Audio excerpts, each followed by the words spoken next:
If you've been following politics, you probably have, pretty set idea about how big unions usually play the game, especially with their political support.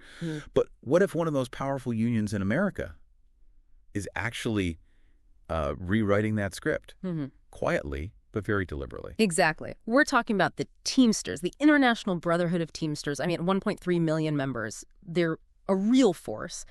And the political moves they're making lately, they're really shaking up the old alliances. It's not just who they endorse. It's maybe more importantly, where their money is going. Yeah, the money trail. It's not some minor tweak either. It feels like a fundamental rethink of how labor deals with power in D.C. So today, that's our deep dive. The Teamsters' shifting political strategy. We've gathered info from, all over. Official union statements, press releases, detailed reporting from places like Politico, the Daily Signal, even chatter from members themselves on, like Reddit, trying to get the full picture for you. Right.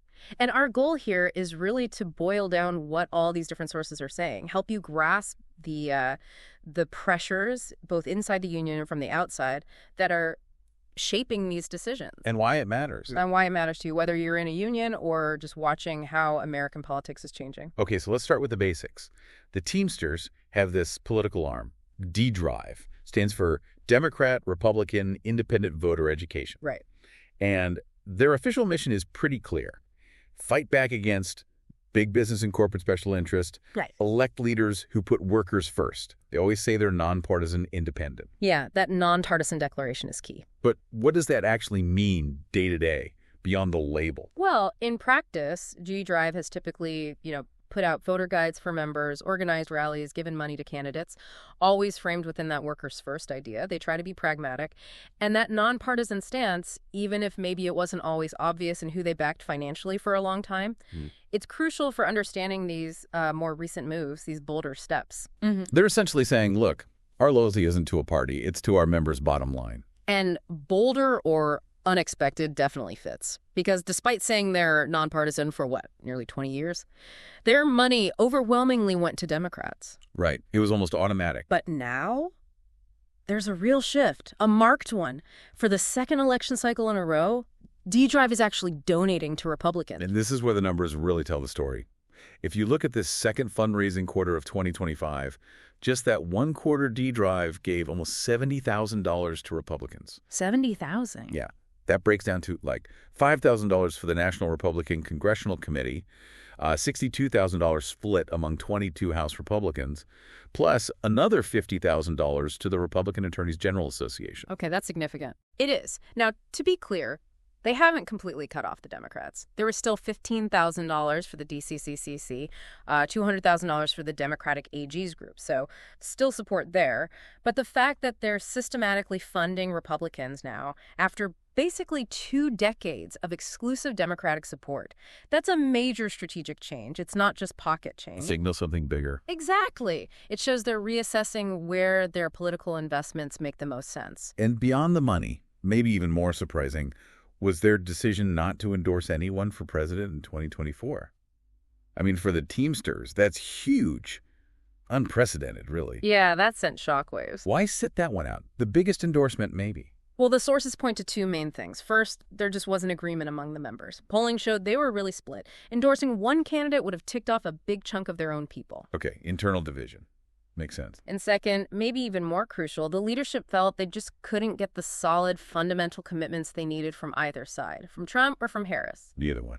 According to Teamsters President Sean O'Brien, neither candidate made what he called serious commitments to put workers ahead of big business. It wasn't about liking one more. It was about who would actually deliver. Interesting. So let's dig into those internal dynamics you mentioned, the split membership. Right. So the union did internal polling, and the numbers were pretty striking.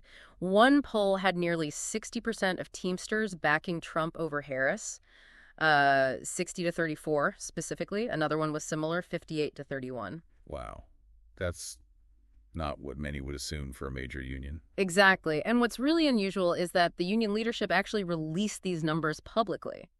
Oh, why do that? Well, it seems like a very calculated message. They were basically telling both parties, look at our members, don't take our support for granted, especially a warning shot to the Democrats, Signaling that the old alliance wasn't guaranteed anymore. Right. So what issues were driving that preference among members?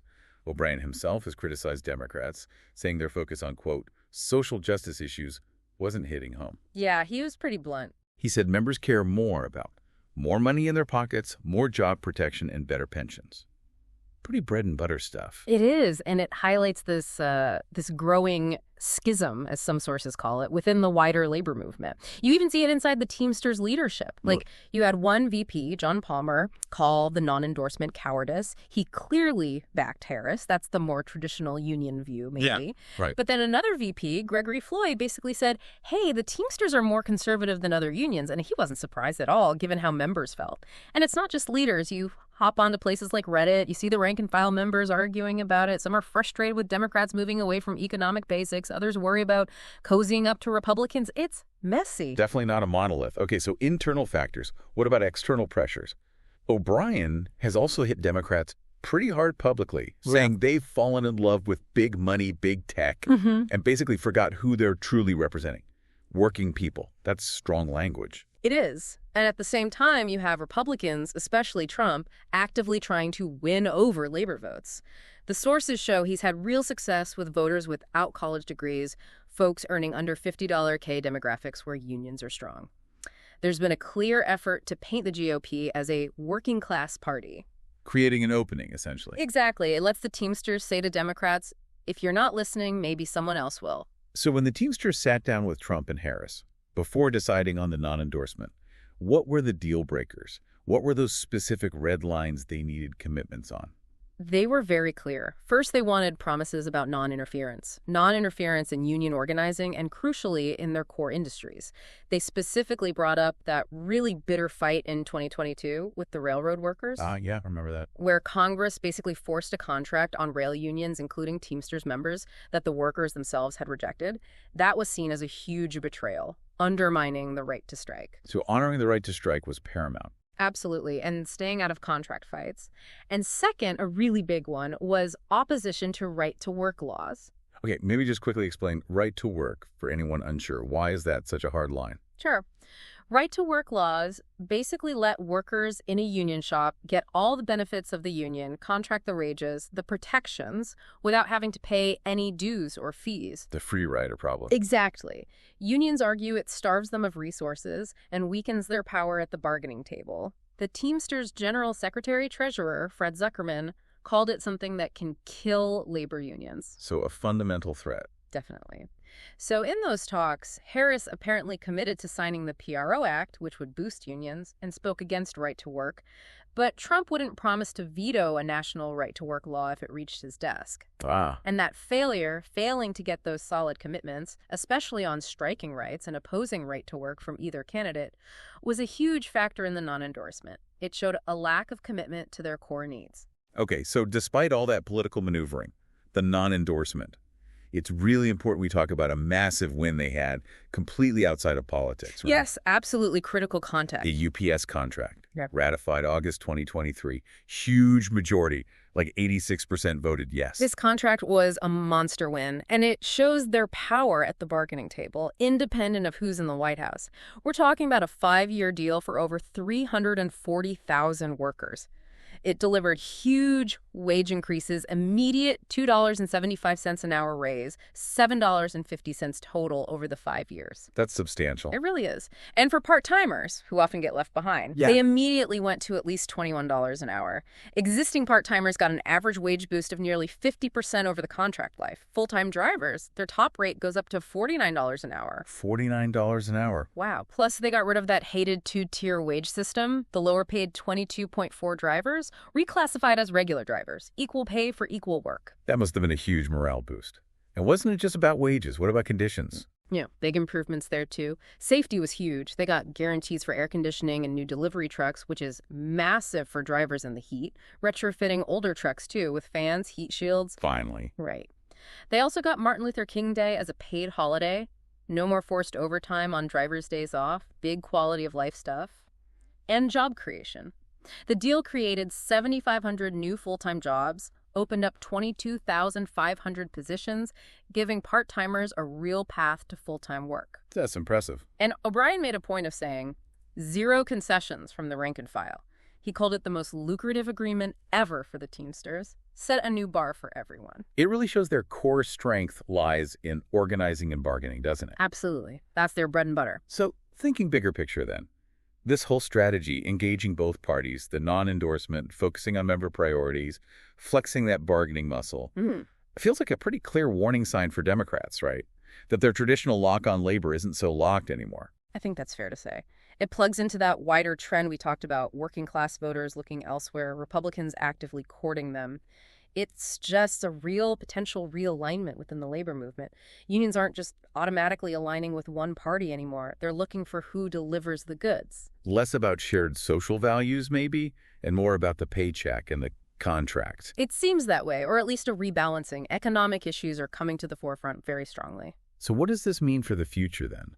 How unions and parties relate to each other? Well, it puts the ball in both courts, really. For Democrats, the sources suggest if they want to win back that assumed loyalty, they probably need to do more than talk. They need a stronger push for actual labor law reform, like the PRO Act. Make organizing easier. Show tangible results. Actions speak louder than words. Pretty much. And for Republicans, they'll likely keep hammering those working-class economic themes. Ultimately, the Teamsters are showing that unions might increasingly play the field, engage with whoever seems likely to deliver on their members' specific economic needs, rather than just sticking with historical allies. It's becoming more, transactional. Support has to be earned, not assumed. Based on policy, based on results, yeah. Okay, this has been a fascinating deep dive. I think the main takeaway is pretty clear. The Teamsters are putting their members' economic well-being and tangible contract gains first, even if it means breaking from traditional political ties. It really signals a major shift in American labor politics. So as we see these old loyalties fraying and working people finding new ways to exert power, the question for you, the listener, is, what does this Teamsters pivot tell you about how political power works now and where alliances might be heading in the future?